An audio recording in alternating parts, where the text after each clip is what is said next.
감사합니다. 이렇게 제가 조 목사님 사랑을 많이 받아서 이렇게 은혜롭고 귀한 교회 이름만 들었습니다마는 와서 말씀을 나누게 돼서 목사님 또 당회 교회 성도님들께 감사드리고요.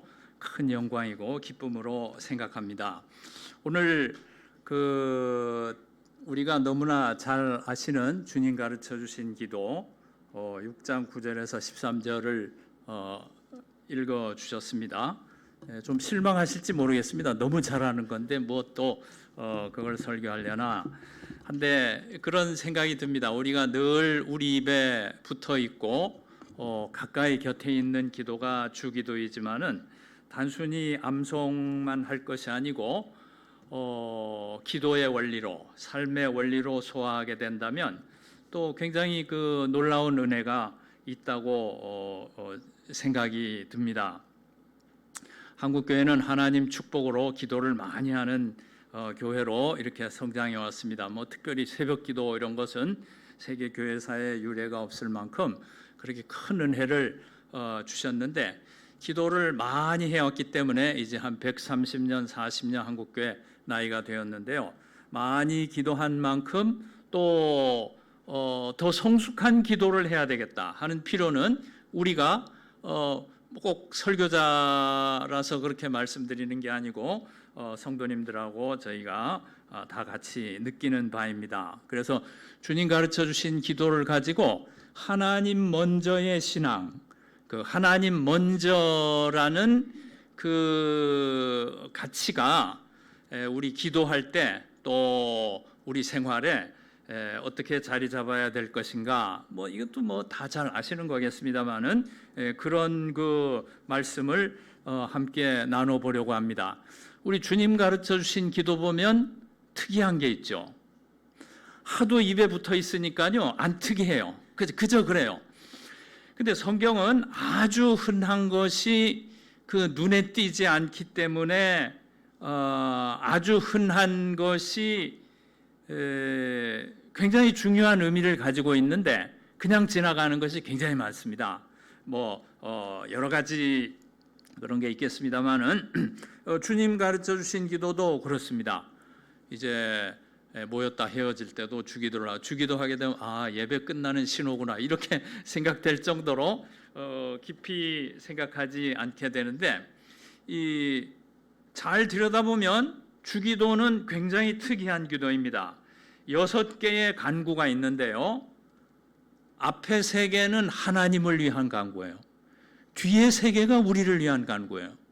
우린 기도하면 내 문제 가지고 내 문제 해결해 주십시오 간구하는 내 문제를 구하는 것을 주로 생각하는데 주님 가르쳐 주신 기도는 앞에 3개 이름이 거룩히 여기 우리 번역에는 your name인데 당신의 하는 게 다 빠졌습니다. 다 넣어야 되는데 앞으로 번역할 때는 당신의 이름이 거룩히 여김을 받으시고 당신의 나라가 임하시고 당신의 뜻이 이루어지길 원합니다.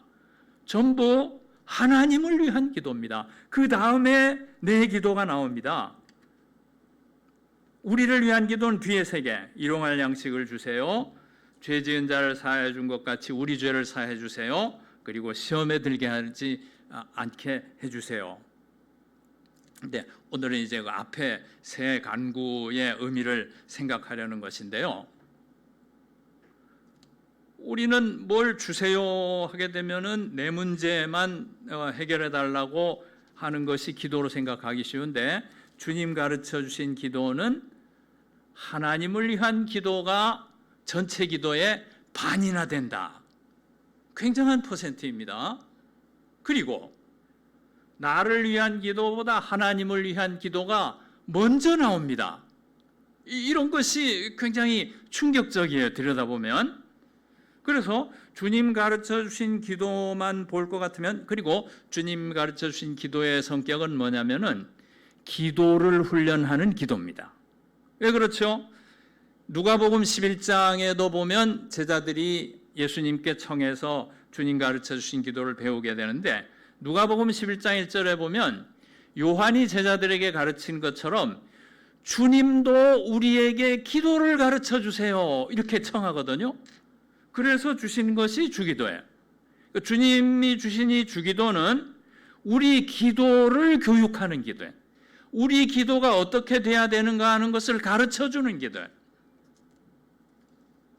다시 한번 정리한다면은 주기도는 기도를 배우는 기도다. 그렇게 말할 수 있습니다. 누가복음 11장 1절에 보면 기도를 가르쳐 주십시오 해서 주님이 대답해 주신 거니까요. 그러니까 주님 가르쳐 주신 기도는 그대로 기도해도 기도지만은 성경에 나와 있으니까 꼭 그대로 기도하는 것보다는 여기에 나와 있는 정신, 주님 가르쳐 주신 기도가 우리 기도가 어떻게 돼야 되느냐 하는 그 모델 기도로서의 기능이 있는 것입니다. 그러면 모델 기도이고 기도를 배우는 이 주 기도는, 그런데 보십시오. 굉장히 이것은 이제 그 공부하는 사람이 재미있게 생각하는 건데요. 성경 전체로 볼 때 기도책이 하나 있습니다. 그게 뭐죠? 시편이죠. 시편은 기도만 150편을 모아놓은 책이에요. 이야, 이렇게 좋은 그런 성경이 있는지 생각해 보면 놀라운 일인데, 기도를 어떻게 하고 어떻게 하는 것이 바른 기도고 어떻게 하는 것이 깊이 있는 기도고 어떻게 하는 것이 하나님 마음에 맞는 기도고 하는 것이 시편 150편 해서 시편에 다 한 권으로 주어져 있습니다. 저는 궁금한 게 있습니다. 아마 천국 가면 하나님께 그 질문 시간이 있을까 모르겠는데 하여간 여쭤본다면 여쭤보고 싶은 게, 주님 어떻게 신약에도 기도책 한 권 주시지 구약에만 주셨어요? 그런 질문을 하고 싶을 정도로 기도는 우리에게 굉장히 중요한데 구약에만 있어요? 신약에도 한 권 있으면 좋을 텐데. 그런데 신약에는 시편 같은 책은 없는데 주기도가 있는 것입니다. 시편에 맞먹는 기도에 대해서 가르쳐주는 기도이기 때문에 시편 오늘 마태복음 6장 9절에서 13절은 얼마나 중요한지 모르겠습니다. 우리 진영에서는 별로 안 좋아하는데요. 본회포라는 유명한 독일의 신학자가 있습니다. 아주 그러나 그리스도 앞에 살아가는 것, 그리스도인으로 산다는 게 무엇인지 아주 철저히 반성한 사람인데, 이 본회포가 시편하는 책을 썼어요. 그래서 저는 이제 시편도 이제 학교에서 가르치고 하기 때문에 책을 사봤더니 시편에 대해 설명하는데, 구약의 시편하고 구약의 시편이 주기도의 정신을 어떻게 반영하는가, 이렇게 연결해서 책을 썼더라고요. 참 잘한 것 같습니다. 구약학자가 아닌데도. 그렇기 때문에 구약에는 시편이라는 큰 기도책이 있어서 성도들의 기도를 돕는가 하면, 신약은 특별히 기도책이란 부분이 따로 없거든요. 그런데 주님 가르쳐 주신 기도가 기도에 대한 좋은 훈련서요, 교과서가 된다. 그러면 이렇게 모델 기도인 주님 가르쳐 주신 기도의 기도 정신이 뭐냐? 기도에 대해서 뭘 가르쳐 주느냐? 그걸 한마디로 표현한 게 오늘 설교 제목입니다. 하나님 먼저. 하나님 먼저의 기도를 하고 하나님 먼저의 삶을 살고 거기에 진정한 승리가 있고 자유와 평안이 있다고 가르쳐 주는 거예요. 물론 우리 문제를 가지고 기도를 많이 해야 됩니다. 우리가 문제가 있는 것은 기도에 추진력이 되니까 많이 기도를 해야 되지만, 오늘 주님 가르쳐 주신 기도가 가르쳐 주시는 원리에 따라서 기도를 할 때도 새벽 기도 나와서도 그냥 엎드리자마자 그냥 내 문제 막 꺼내가지고 말하고 그냥 얼른 집에 가지 말고, 주님을 찬양하는 것으로부터 이렇게 기도를 시작한다든지, 오늘 이제 한샘 찬양대 헌신 예배라고 해서 그거하고 주기도가 무슨 상관이 있냐 싶겠지만은 하나님 먼저라는 게 바로 찬양이거든요. 그래서 우리 찬양대를 위해서도 한번 같이 묵상할 수 있는 말씀이 아닌가 이렇게 생각하게 되었습니다.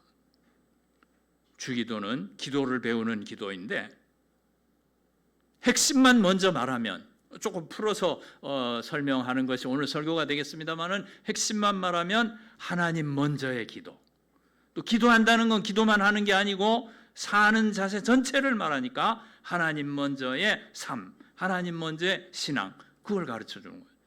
단순히 뭐 구역 예배 모였다가 헤어질 때 주기도로 마치겠습니다. 그냥 암송하는 암송 문구가 아니고 그 가르쳐 주는 내용이 너무나도 깊고 그 의미를 우리가 잘 체득한다고 할 때 우리 신앙이 세상에 여러 가지 세파에 시달리고 너무나 많은 걱정과 두려움과 이런 거에 휩싸여 살게 되는 게 지상의 삶이지만은 그런 상황 속에서도 주님을 붙들고 우리 상황을 초월할 수 있는 힘이 이 주님 가르쳐 주신 기도로부터 얻어지게 되는 것입니다.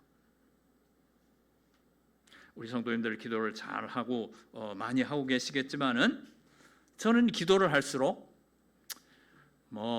기도에 게을러 빠지기 형편없는 사람인데 기도를 하려고 많이 애쓰고 목사님 은퇴했다고 소개해 주셨는데 은퇴하고 나서 제일 좋은 점이 뭐냐면은 기도 시간이 조금 는다는 거예요. 아무래도 학교일 할 때는 정신없이 밤까지 글 쓰고 하니까 새벽기도 가기가 어려운데 어쨌든 하나님 주신 은혜는 은퇴라는 것이 좋은 거더라고요. 인생 이모작 하는 말 있는데 굉장히 의미가 있는 말이에요. 처음 한 1, 2년은 굉장히 당황했습니다. 이게 뭐지? 학교에서도 강의도 잘 안 주려고 그러고 그냥 이게 뭐지? 막 그랬는데 덜 쫓기는 것과 더불어 좀 하나님께 더 집중하고 기도를 많이 할 수 있는 건데요. 기도를 하면 할수록 무슨 생각이 드냐면 기도는 학습이 필요한 기술이에요. 그냥 대충 하고 마는 게 아니고 기도는 학습이 필요한 고급 기술인 것입니다. 신앙이 자란다는 것은 신앙의 이런 그 기도 기술을 익혀가는 거라고 할 수 있습니다. 어떻습니까? 음악이나 운동 이런 것도 보면 운동선수, 축구선수 그러면 손흥민부터 동네 조기축구 처음 나온 분까지 그 등급이 너무 차이가 많잖아요. 많은 훈련을 거쳐야 동호인 중에서도 탑이 될 수 있는 거고 동호인 중에 축구 잘하는 것도 보통 어려운 게 아니에요. 얼마나 잘하냐. 근데 손흥민 선수까지 되려면 얼마나 기술이 많이 차이가 있겠습니까?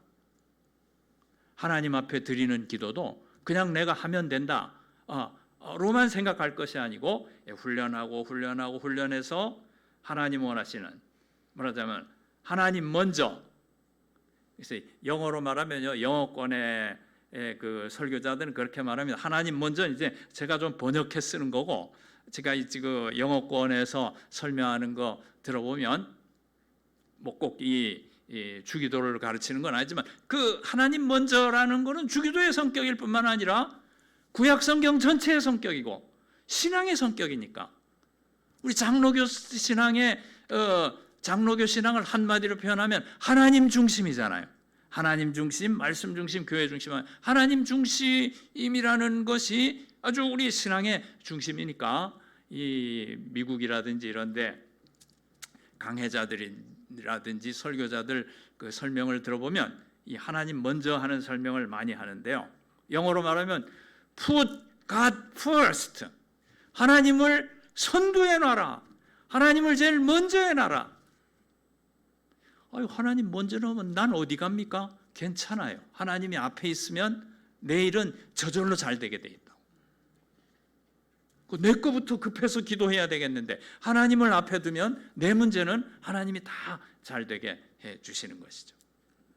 어쨌든 기도는 학습이 필요한 고급 기술, 저는 그렇게 이름을 붙이고 바르고 또 하나님 마음에 합한 기도를 하고자 애를 써봅니다만 그것이 오늘 마태복음 6장 9절에서부터 나오는 주기도에 잘 표현이 되어 있는 것입니다. 몇 절 안 되지만은 시편 150편에 맞먹는 엄청난 분량의 엄청난 깊이의 내용의 기도 학습 가이드가 여기 있다. 그렇게 보면 되겠습니다. 그래서 기도를 할 때에 하나님 먼저, 하나님 중심, 따로 바꿔 말하면 그냥 우리 주기도 생각하면 생각지도 않은 반이나 하나님을 위한 기도네. 그것도 내 기도보다 먼저 나와 있네. 그러면 나는 어떻게 기도해야 되겠는가? 하나님 먼저의 기도를 해야 되겠다. 그런 생각을 하게 되죠. 우리가 이 세상에서 살다 보면 이런저런 일에 부딪히면서 어려운 일을 만나게 되면 사람 탓을 하게 되고 환경 탓을 하기 쉽습니다. 그러나 성도의 눈은 하나님을 향해 있습니다. 그 사람이 나에게 어떻게 한 게 아니고 환경이 나에게 어려움을 갖다 준 게 아니고, 이걸 설명하는데 아주 중요한 말이 있죠. 하나님의 섭리. 하나님의 섭리가 있어서 자기 백성을 가장 안전하게 구원받고 가장 큰 복을 받도록 조밀하게 우리를 인도하고 계신 것입니다. 닥치는 것만 보면서 누구 때문에, 무슨 환경 때문에 하기 쉬운데요. 그거를 넘어서고 초월하게 되는 것은 그리스도인밖에 없어요.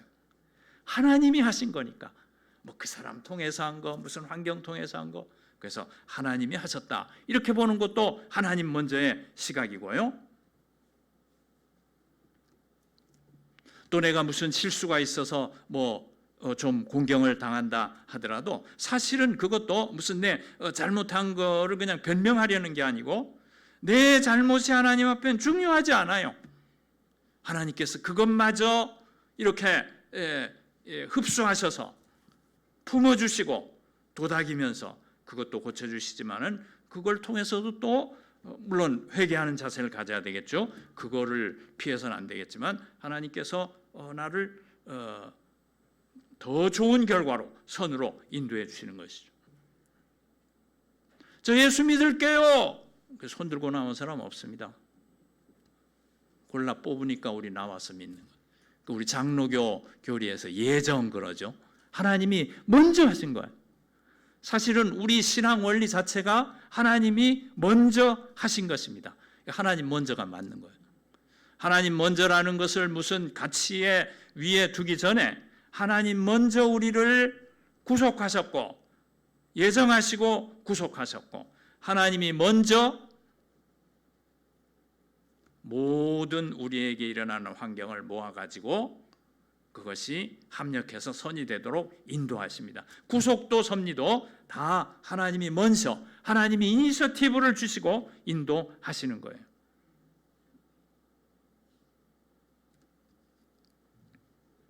그러면 우리 기도는 뭔가 하면, 기도의 경험은 뭘 가르쳐 주시냐면, 기도하는 것은 하나님 먼저라는 가치에 서는 일이에요. 기도를 하다 보면 하나님 먼저를 익히게 된다고.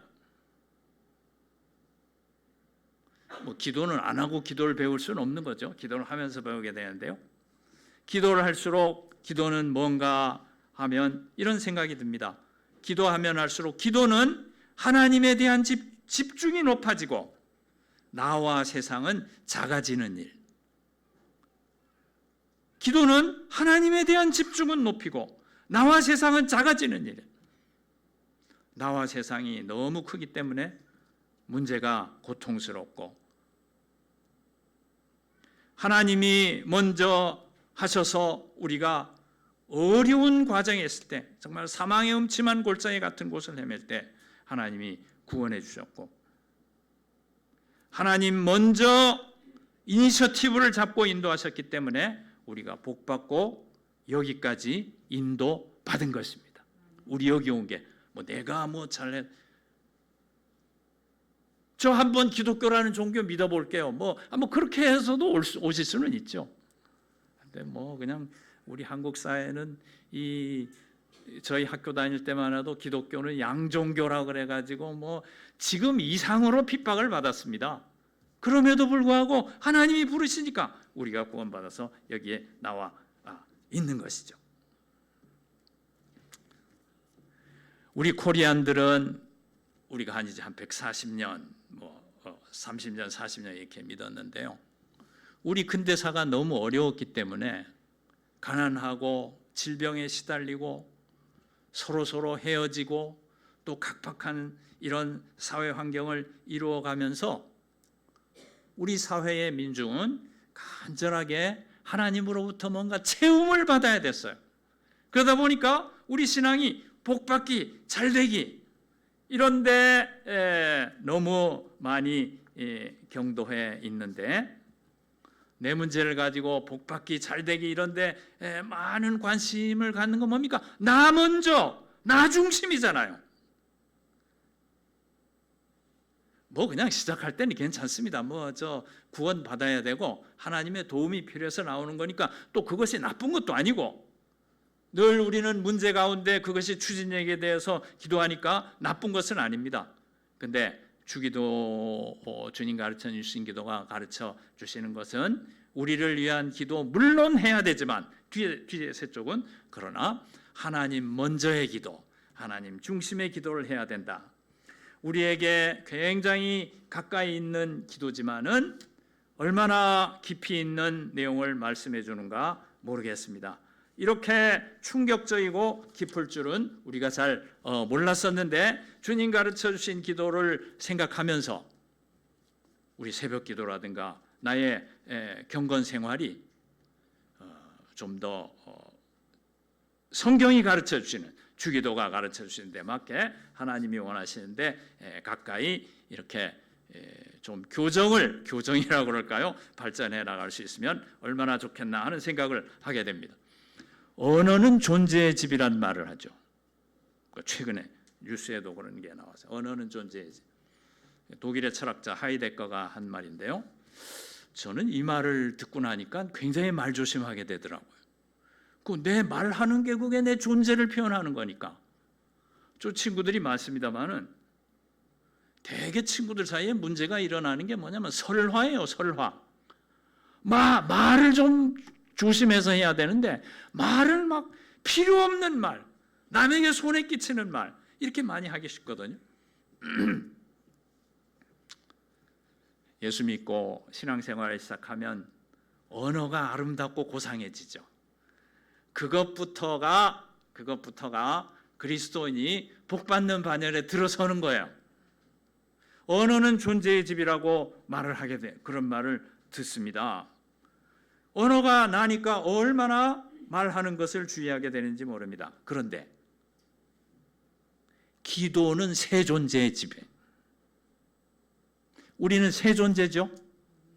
존재는 일반 죄인 다 존재인데 주님이 보혈을 흘려가지고 우리 죄가 다 씻음받고 천국에 들어가는 의롭다는 자격을 얻은 것과 더불어 한 가지 꼭 기억해야 될 것은 우리는 새 존재가 되었어요.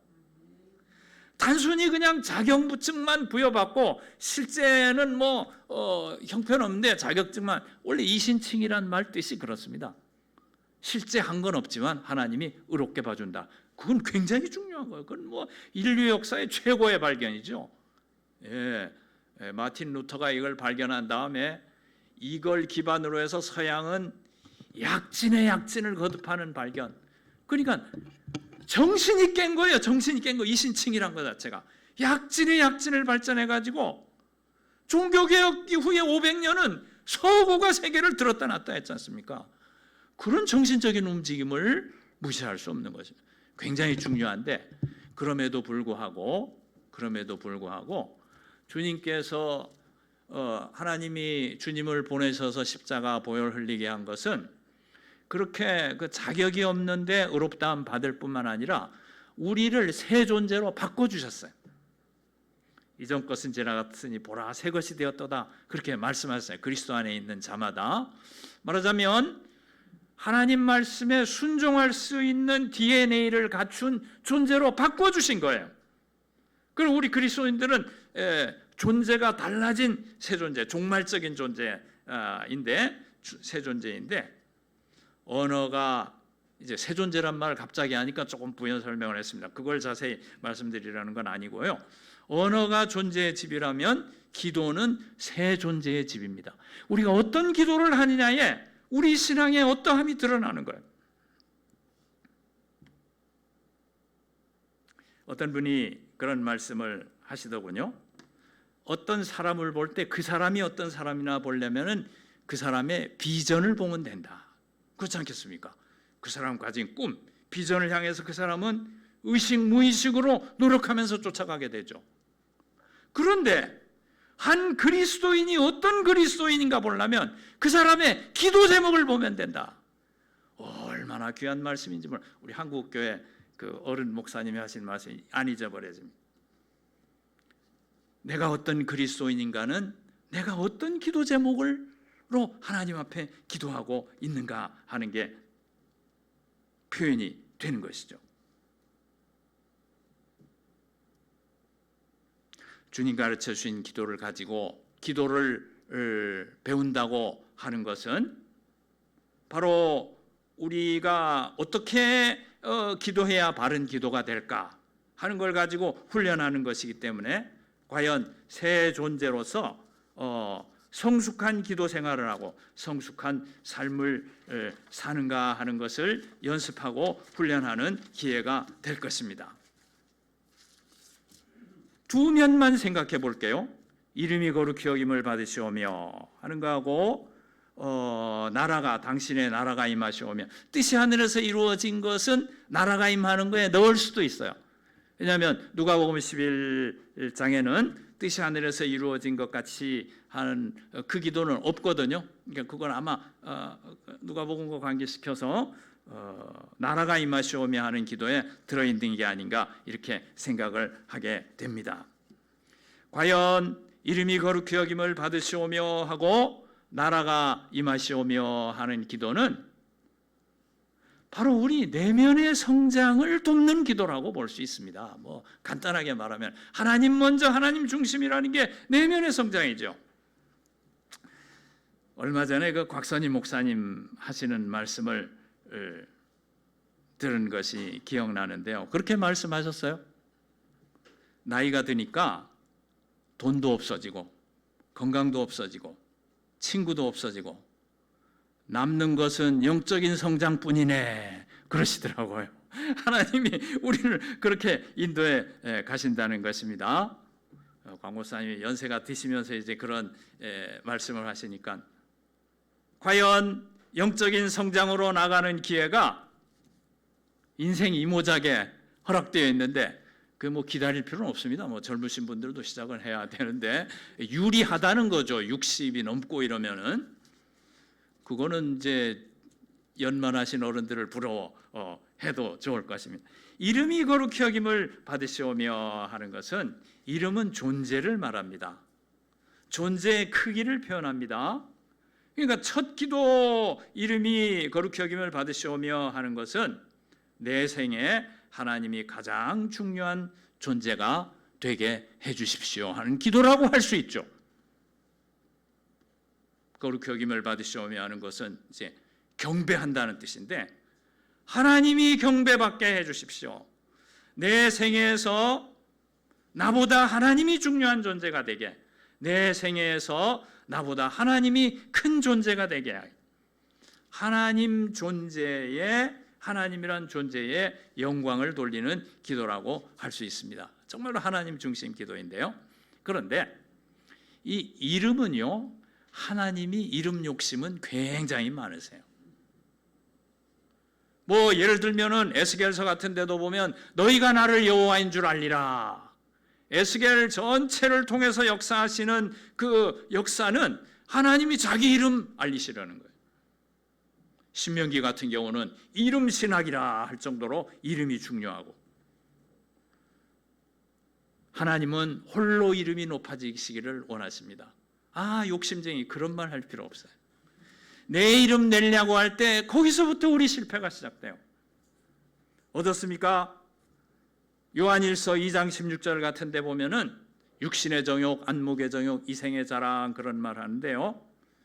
파스칼의 팡세는 그 요한일서 2장 16절을 가지고 인간의 욕망을 세 개로 정리를 하는데 이름욕, 재물욕, 지식욕 그렇게 정리해요. 이름욕, 재물욕, 지식욕.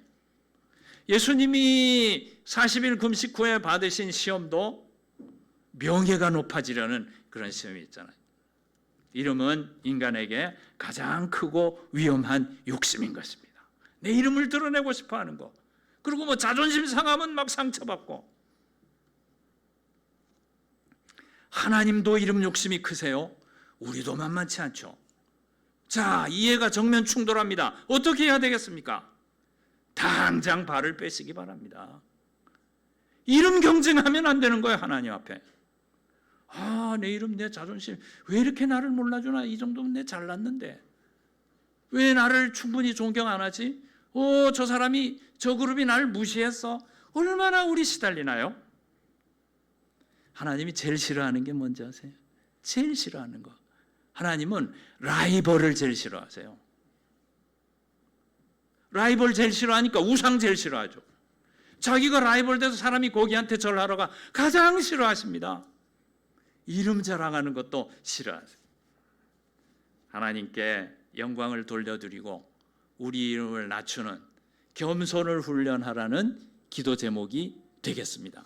그 다음에 나라가 임하시오며 하는 건데요. 나라가 임하시오며 하는 것은 아주 쉽게 말한다면은 하나님의 지배가 내 삶에 시행되기를 원하는 기도자. 하나님의 지배가, 나라가 임한다고 그러니까 그 하나님의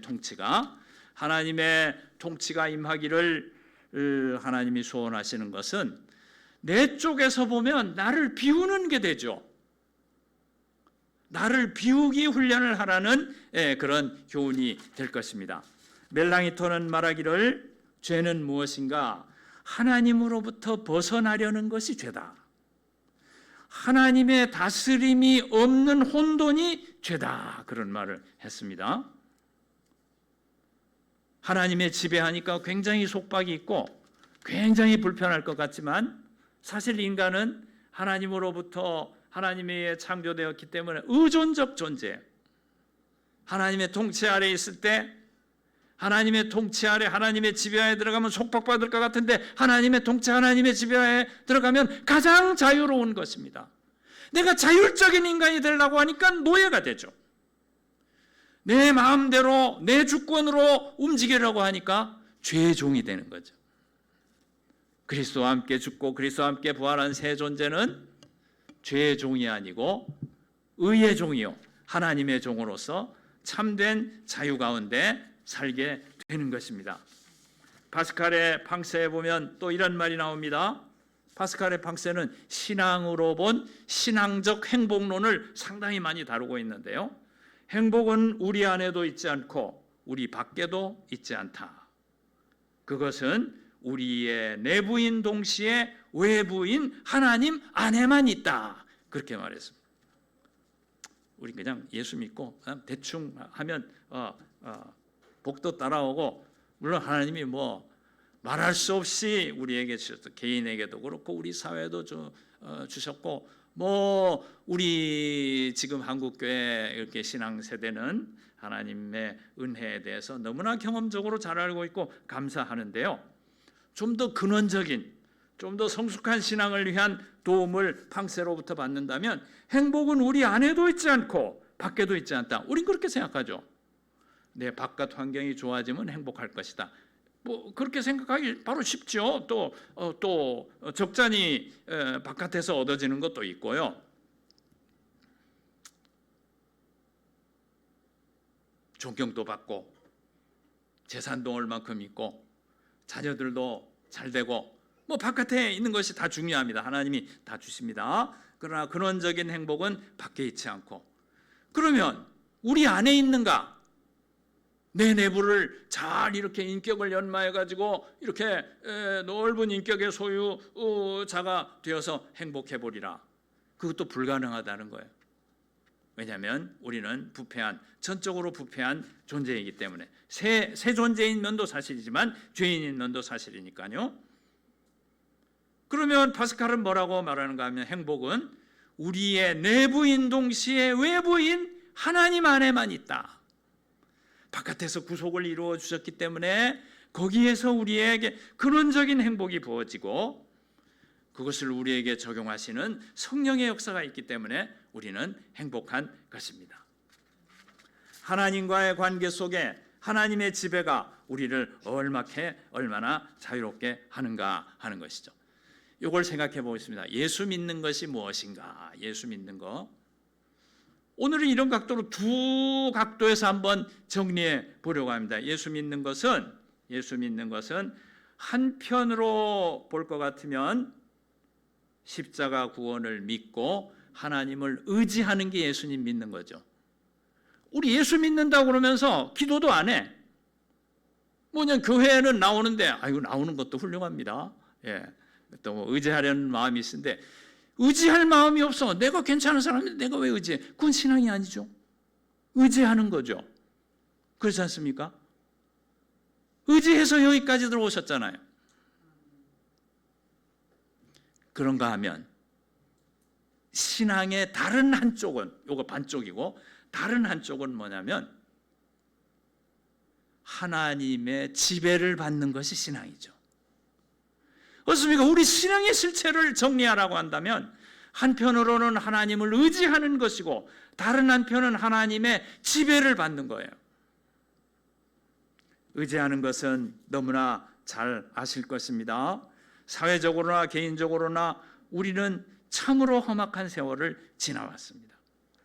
뭐 우리만 험악한 세월 지나왔다고 난리를 쳤는데 지금 세계에서 되는 거 보면 뭐 지금도 험악한 데가 많더라고요. 어쨌든 그러나 우리는 일제강점 36년, 6.25 동란 3년 해가지고 말할 수 없이 험악한 세월을 지나왔습니다. 그 결과로 가난하고 무너지고 질병에 시달리고 1953년 해방되던 해에 한국의 개인 국민소득 57불, 우간다과 콩고가 1등이고 그 다음 거꾸로 2등이었다고요. 그 험악한 세월에도 불구하고 오늘 주시는 은총을 보면 얼마나 감사할 밖에 없는데요. 정말로 어려운 환경을 사망의 음침한 골짜기, 말로 다 할 수 없는 깊은 기가 막힐 웅덩이를 지나면서 하나님을 의지하면서 여기까지 왔지 않습니까? 오늘 우리 사회의 번영은 눈물의 기도의 결과라고 밖에는 다른 설명할 것이 없습니다. 하나님 은혜인데 우리를 기도하게 하셔가지고 정말 기름 한 방울 안 난 나라에 기도의 눈물방울로 이렇게 된 것이 뭐 그냥 그건 뭐 제가 대화를 할 때 믿는 사람이건 안 믿는 사람이건 그렇게 말이 나올 수밖에 없는 것입니다. 개인적으로도 돌이키고 싶지 않을 정도의 험악한 시간을 지나왔는데 그 모든 시간을 지나면서 다 내려놓고, 그동안은 내가 잘난 줄 알았어요. 다 내려놓고 다 맡기면서 오늘 여기까지 온 것입니다.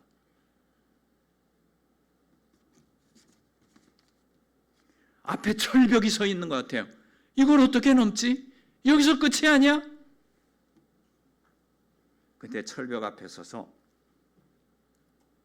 기도하고 있으면 어느새 그거 넘었고, 또 하나님은 뭐 그냥 철벽 한 번 주시는 걸로 안 끝나요.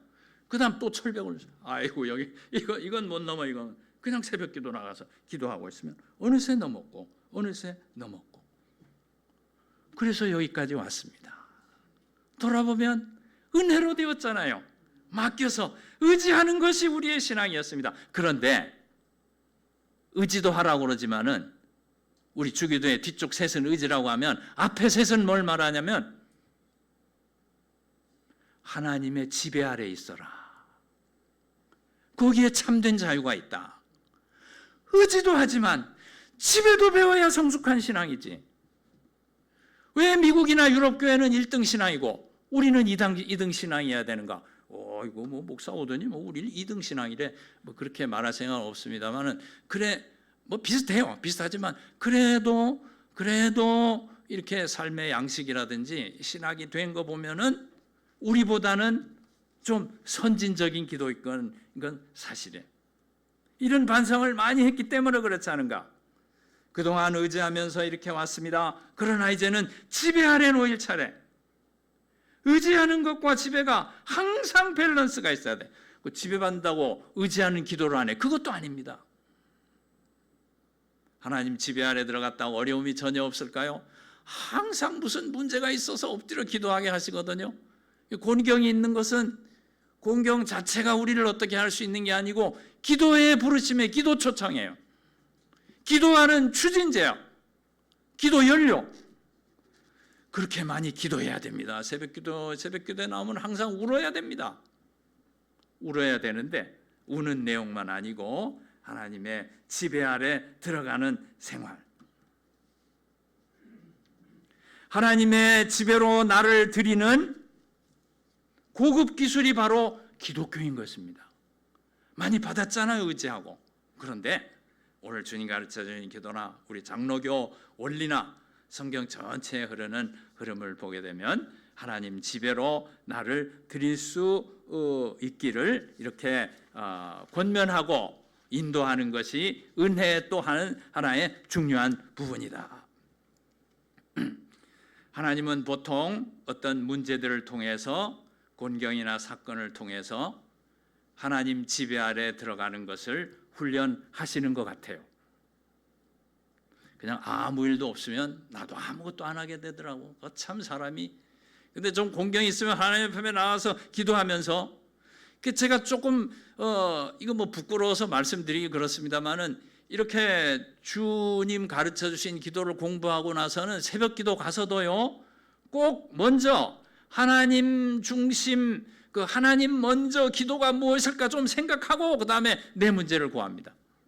그것도 은혜가 될 때는 하나님 먼저 하나님 중심 그것만 가지고 30분 1시간도 기도하고 뭐 짧을 때는 뭐 또 이렇게 짧게 하고 또 내 문제를 올려드리고 그렇게 하는데 늘 곤경이라든가 사건을 통해서 우리를 기도회로 부르실 때마다 이렇게 우리를 하나님 지배 아래 들어가도록 그래서 참된 자유와 참된 평안과 참된 행복을 누리도록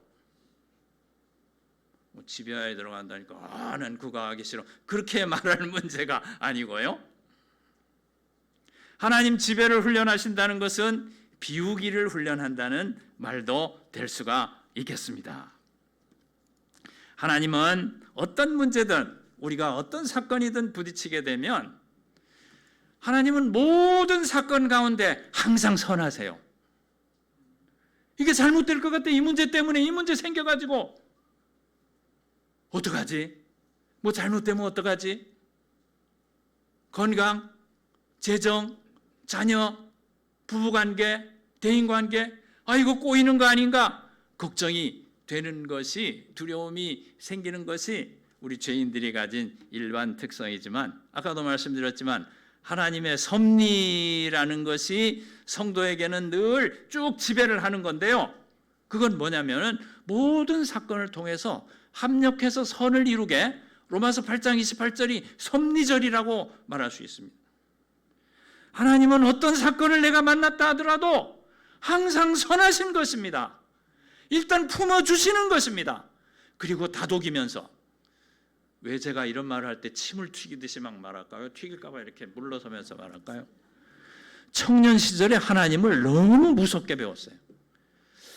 그럴 수 있을까 싶어요.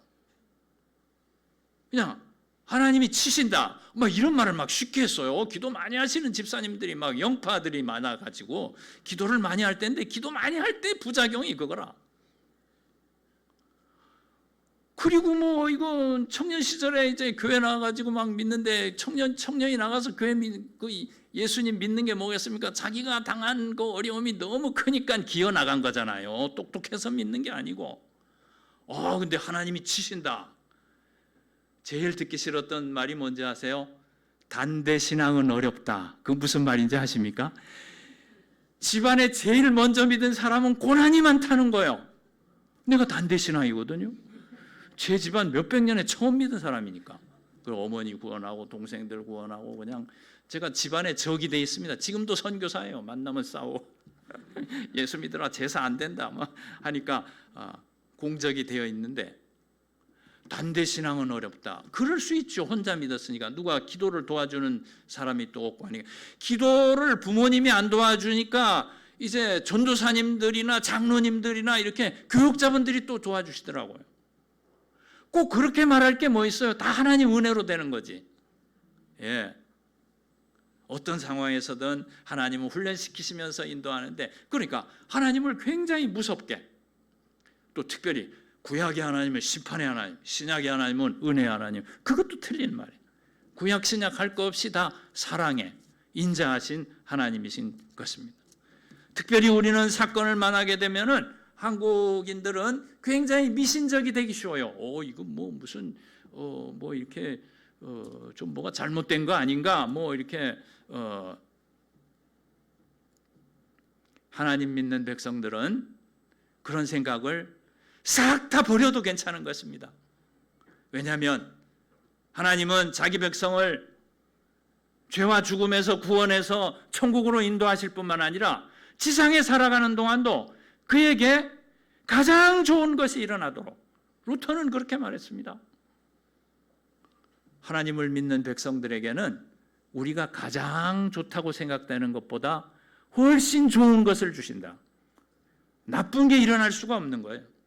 훈련은 있을 수 있지만 하나님은 모든 사건 가운데 항상 선하십니다. 문제에 부딪혔을 때 나쁘게 되지 않을까, 잘 안 되지 않을까, 걱정이 태산이고 걱정이 압도되죠. 그러나 걱정하셔요. 근데 걱정해도 뭐 그것과 상관없이 잘 되게 하시니까. 걱정하는 나만 손해지. 보듬으시고 단 선하게 인도하시는데 우리를 성숙시켜 가시는 것입니다. 그걸 통해서 우리를 훈련하시는데 다른 훈련 제목이 아니라 하나님 지배 아래 들어가게. 속박하네. 그렇게 생각할 게 아니고 하나님 지배 아래 들어가는 게 얼마나 어려운 일인데요. 예수 믿어놓고 내 마음대로 하기가 쉽지. 주님 가르쳐 주신 기도 뭐 잘 생각 안 하고 하나님 지배 아래 들어가게. 하나님 지내보니까요, 보통 분이 아니세요. 그 누구를 사귀려면 그 성격을 알고 사귀어야 되잖아요. 뭐 결혼할 때도 이렇게 짝이 될 사람이, 남편이, 아내가 어떤 사람이 될까 이렇게 사귀어보고 하는데, 뭐 우리는 그냥 끌려 나와서 예수 믿는 거지만은 살펴보면 하나님은 아주 끈질긴 분이세요. 맹렬하세요. 우리를 자기 사람 만들기 위해서 끈질기게 추격하십니다. 맹렬하게 추격하십니다. 도망갈 생각 안 하는 게 좋다니까. 쉽게 요령을 말씀드리면 시편 23편 6절에 보면, 시편 23편이 무슨 시입니까? 사망의 음침한 골짜기를 지나는 시예요. 이젠 죽었구나요. 이게 뭐 길이 안 보이는 거예요. 그런데 기도하다 보니까 결론이 뭔가 하면 하나님의 선함과 인도하심이 내 일평생의 나를 따르는구나. 선함과 인자하심이 절대로 망할 수가 없고, 절대로 안 될 수가 없고, 절대로 실패할 수가 없고 선하게 인도하십니다. 그 다음 인자란 말이 굉장히 중요해요. 인자는 하나님의 신실하심을 말씀하는데 결코 놔주시지 않는다는 뜻이 있어요. 하나님의 자비는 우리를 결코 놔주시지 않는다. 그 다음에 따르리니 하는 말도 굉장히 중요해요. 거기 있는 단어는 다 중요한데, 여기 따른다에 쓴 라다프라는 말은 항상 나쁜 놈이 주어로 쓰이는 말이에요. 원수가 따른다, 적이 나를 죽이려고 쫓아온다 할 때 라다프를 쓴데, 여기는 선함과 인자하심이 나를 따른다, 나를 추적한다, 그런 말을 썼습니다. 어떤 의미로 쓴 걸까요? 사망의 음침한 골짜기 지나고 해서 고난이 나를 말할 수 없이 추적해와, 맹렬하게 추격해와. 그런데 알고 보니 고난이 나를 쫓아온 게 아니라 하나님 은혜가 나를 그렇게 맹렬히 쫓아온 거라니까요. 그걸 말하려고 일부러 라다프라는 단어를 거기에 쓴 것입니다. 하나님은 우리를 끈질기게 추격하십니다. 우리를 자기 백성 만들기 위해서 맹렬하게 추격하십니다. 그래서 프랜시스 탐슨이라는 시인은 시편 23편 6절에 하나님을 하늘의 사냥개 이렇게 불러요. 하늘의 사냥개. 왜냐하면 그 라다프라는 말이 사냥개가 사냥감을 물려고 확 맹렬하게 쫓아가는 게 라다프거든요. 하나님의 열심히 우리의 성장을 이루실 것입니다. 의지하지만 지배하는 것도 배워가게 하시는 거예요. 나를 비우게 하심으로. 마쳐야 될 시간이 된 거예요. 어떤 수도사가 이런 말을 했답니다. 하나님은 자기를 믿는 사람을 자기의 것이 되기까지 짓 이기신다. 처음엔 되게 싫더라고요. 그 말이. 자기를 믿는 사람을 자기 것이 되기까지 짓 이기신다. 근데 제가 지내온 길을 잘 설명하는 것 같아요. 그냥 막 짓 이기시고 하나님 이제 됐잖아요. 다시 또 짓 이기시고. 언제까지입니까? 제가 얼마나 그 기도를 많이 했는지 모르. 하나님 이제 좀 그만하시죠. 그만하시죠. 이 정도면 훈련 받았는데 그래도 훈련이 어디까지인지 모르겠는데 하나님은 우리를 당신의 지배 아래 넣기 위해서 시편 23편 6절 말씀처럼 정말로 그 맹렬한 사랑으로 끈질긴 사랑으로 추격해 오시는데요. 우리를 빚으시는데 얼마나 열심인지 모르겠습니다. 최근엔 그런 생각이 들어요. 하나님은 나를 하나님 지배 아래 놓고 나를 비우게 하시는데 총력전을 하시는구나. 총력전을. 내가 어떻게 그걸 감당해? 그냥 빨리 항복하는 게 좋죠. 비우기. 하나님 지배에 들어간다는 것은 이 말씀만 드리면 되겠습니다. 비우기입니다. 비운다는 말이 이상한가요? 우리는 근대사에 고난의 근대사를 지나왔기 때문에 채우기를 그냥 복음으로 생각하고 또 그렇게 또 순복음 운동이 그런 걸 많이 했고 채우기가 전부로 생각해 왔습니다만은 어떻습니까? 채우는 건 하나님이 알아서 다 하시더라고요.